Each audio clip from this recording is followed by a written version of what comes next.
Nagsasagawa na ngayon ng validation ng binuong PNP Drug Enforcement Group o PDEG ng mga pangalan ng high-value targets.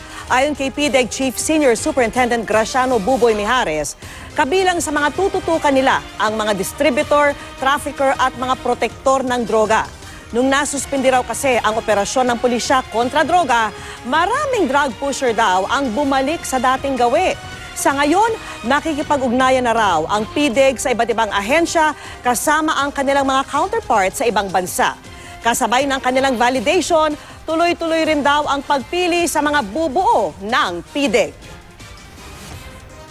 Yung pinaka-mission natin sa PNP Drug Enforcement Group, ang pinaka-mandate natin is to conduct operation on high-value targets with high impact. Yung extent ng operation natin from the international, national, and the regional